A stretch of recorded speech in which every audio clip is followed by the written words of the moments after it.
प्रदेश विधानसभा चुनाव के लिए जी जान से मेहनत में लगी एडी चोटी का जोर लगा रही और खूब पसीने बहा रही भाजपा के लिए अब अपने ही लोग मुसीबत बन गए हैं, जो अब चुनावी मैदान में भाजपा को पानी पिलाने के लिए पूरी तरीके से उतर चुके हैं, कमर कस चुके हैं। सपा के जन समर्थन ने तो पहले ही आपने देखा कि बीजेपी को पूरी तरीके से हताश कर रखा है, लेकिन अब जो खबर सामने आई है उससे बीजेपी को एक और बड़ा झटका लगने जा रहा है। अब बिहार एनडीए में बीजेपी जेडीयू के बीच मचे जो घमासान की खबरें आती थी, उसका असर अब उत्तर प्रदेश के विधानसभा चुनाव में दिखाई देने वाला है, क्योंकि अब नीतीश सरकार में शामिल एक मंत्री ने भाजपा के खिलाफ यूपी में बगावत का झंडा बुलंद कर दिया है और अब बीजेपी के सहयोगी ही यूपी में मोदी और योगी की मुसीबत बढ़ाने का काम करने वाले हैं। और ये मंत्री कोई और नहीं बल्कि विकासशील इंसान पार्टी यानी कि वीआईपी के मुखिया और मुख्यमंत्री नीतीश कुमार की कैबिनेट में शामिल मंत्री मुकेश सहनी है, जो कि बीजेपी को धमकाते हुए उन्हें साफ करने के लिए मैदान में अपने उम्मीदवार उतारने का ऐलान कर चुके हैं। एनडीए सरकार में मंत्री मुकेश सहनी ने भाजपा को धोखेबाज बताया है। मुकेश सहनी ने अपने गठबंधन सहयोगी बीजेपी से बगावत करते हुए आगामी उत्तर प्रदेश विधानसभा चुनाव में अब अपने उम्मीदवार जो है उसको उतारने का ऐलान किया है और बीजेपी को हराने का भी ऐलान कर दिया है। तो बिहार सरकार में मंत्री और विकासशील इंसान पार्टी के मुखिया जो है मुकेश सहनी नाराज इसलिए हैं क्योंकि आरक्षण के नाम पर निषादों को लखनऊ बुलाकर के भाजपा ने धोखा दिया है। दरअसल कल जो अमित शाह ने रैली की, भाजपा ने लखनऊ में निषाद पार्टी के साथ जो संयुक्त रैली की, जो उसका आयोजन किया गया था, जिसमें निषाद समुदाय के लोगों को बुलाया गया, उसमें केंद्रीय गृह मंत्री अमित शाह भी शामिल हुए थे। और वहां आयोजित की गई दोनों पार्टियों की संयुक्त रैली में निषाद समुदाय ये उम्मीद जता रहा था, जितने भी लोग आए थे उनको ये उम्मीद थी कि अमित शाह आज निषाद समुदाय को अनुसूचित जाति में शामिल किए जाने की जो मांग है वो स्वीकार करेंगे, उसका ऐलान करेंगे। लेकिन ऐसा हुआ नहीं। रैली में किसी ने भी आरक्षण के मुद्दे पर कुछ भी नहीं कहा। आरक्षण के मुद्दे पर बात करना तो दूर, किसी के मुंह से आरक्षण का अ तक नहीं निकला। इसलिए निषाद समाज भाजपा को माफ नहीं करेगा, ये कहना है मुकेश सहनी का। साथ ही उन्होंने उत्तर प्रदेश में भाजपा की सहयोगी निषाद पार्टी पर भी हमला बोला है। लखनऊ में आयोजित रैली में केंद्रीय गृह मंत्री अमित शाह ने निषाद समाज को खूब साधने की कोशिश की, उनको लेकर के कई तरह के भाषण दिए।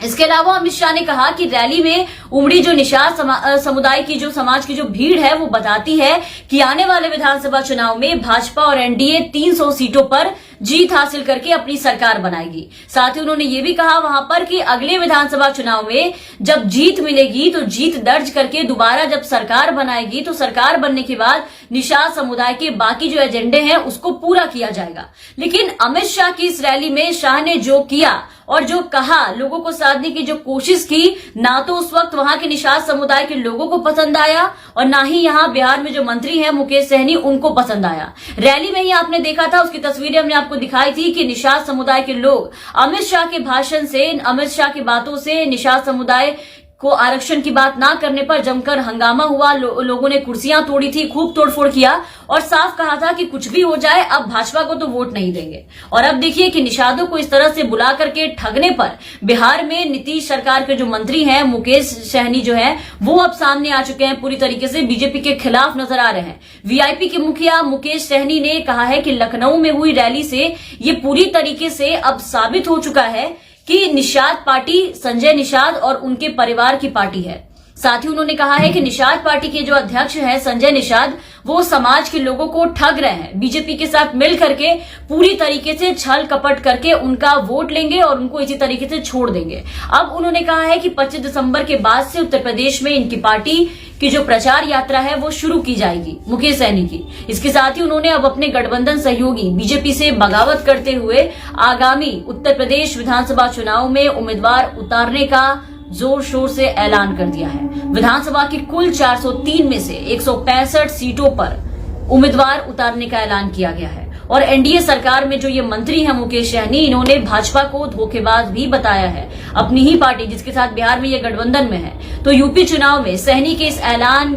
इस बगावत का जो असर है, अब बिहार में एनडीए गठबंधन में जो आंतरिक कलह की जो बात जो चली आ रही थी वो खुल करके सामने आ गई है, जिसका असर यहां देखने को मिला। और आपको बता दें कि ये कोई पहला मौका नहीं है जब बिहार सरकार में जो मंत्री हैं सहनी, उनका गुस्सा इस तरीके से भाजपा पर फूटा है। इसके पहले मुकेश सहनी का गुस्सा जो है वो यूपी के मुख्यमंत्री योगी आदित्यनाथ जी के ऊपर फूटा था, और उस वक्त ही सहनी ने यह ऐलान कर दिया था कि 2022 जो आने वाले साल में उत्तर प्रदेश में विधानसभा चुनाव होने वाले हैं, उस चुनाव में विकासशील इंसान पार्टी यानी कि जो वीआईपी है वो 165 सीटों पर अपने चुनाव के लिए उम्मीदवार उतारेगी। उस वक्त इनकी नाराजगी योगी सरकार से फूलन देवी की प्रतिमा को लेकर की थी। मुकेश सहनी फूलन देवी की जयंती के मौके पर वाराणसी पहुंचे थे, जहां पर उन्होंने फूलन देवी की प्रतिमा को स्थापित करने की बात कही थी। वहां पर वो मूर्ति स्थापित करना चाहते थे, लेकिन उन्हें वाराणसी एयरपोर्ट से बाहर तक नहीं आने दिया गया था उस वक्त। और मुकेश सहनी को वहां के जो प्रशासन थे वाराणसी से, वो प्रशासन ने अपनी फ्लाइट से फूलन देवी की प्रतिमा के साथ साथ कोलकाता उन्हें रवाना कर दिया था। और इस पूरे घटना पर मुकेश सहनी बीजेपी से काफी ज्यादा नाराज हो गए थे। योगी सरकार के प्रति उनकी नाराजगी काफी देखी गई थी, तो विरोध दर्ज करने के लिए उन्होंने यहां तक कर दिया था कि बिहार विधानसभा के मानसून सत्र का जो पहला दिन था उसमें एनडीए की एक बहुत महत्वपूर्ण बैठक होने वाली थी, जिसका कि सहनी ने बहिष्कार कर दिया था, वहां बैठक में शामिल नहीं हुए थे। और उसी वक्त यह ऐलान किया था कि 2022 में उत्तर प्रदेश में जो विधानसभा चुनाव होने वाले हैं उसमें विकासशील इंसान पार्टी जो है वो 165 सीटों पर चुनाव लड़ेगी और बीजेपी को मजा चखाएगी। और आज फिर एक बार सहनी जो है अपने ही सहयोगी पार्टी यानी कि बीजेपी से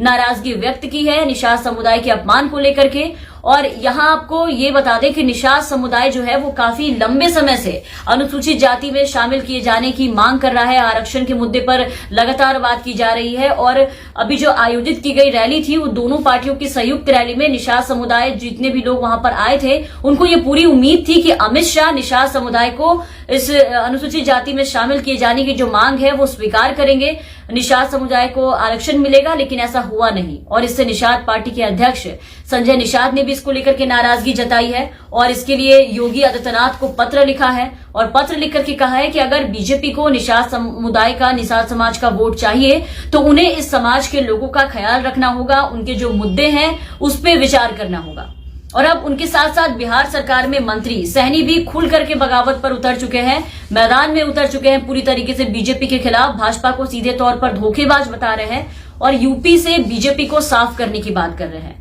तो निषादों को एससी कैटेगरी में शामिल ना करने के अमित शाह के इस रवैये से मुकेश सहनी की नाराजगी आप देख रहे हैं कि किस तरीके की है, और उनकी यह नाराजगी भाजपा को यूपी में नुकसान पहुंचा सकती है। क्योंकि एक तरफ अखिलेश यादव की जो पार्टी है सपा को जिस तरीके से लोगों का जन समर्थन मिल रहा है, जिस तरीके से उनकी रैलियों में भीड़ जुट रही है, उनकी इस रैलियों में भीड़ को देख करके आप देख रहे हैं कि बीजेपी की जो टेंशन है वो पहले से ही काफी ज्यादा बढ़ चुकी है। बीजेपी पहले से ही हताश और परेशान नजर आ रही है, जिसकी वजह से उनके यहाँ जितने करीबी लोग हैं, कभी आईटी के रेड डलवा रही है, तरह तरह की चीजें कर रही है, पैतरे अपना रही है ताकि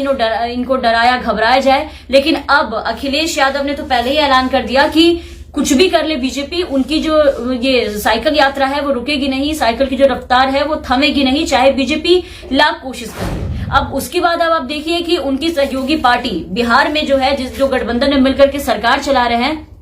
और वहां पर जो बीजेपी बड़े भाई की भूमिका में है, वहां पर कई दिनों से जो खटपट की खबरें आ रही थी उसका असर अब सीधे यूपी में देखने को मिल रहा है। सीधे तौर पर इनकी सहयोगी पार्टी जो बिहार में गठबंधन में है, वहां देखिए कि उस गठबंधन के लोग ही अब उत्तर प्रदेश में बीजेपी को साफ करने की बात कर रहे हैं कि बीजेपी को हरा देंगे, रणनीति बना रहे हैं बीजेपी के ही खिलाफ।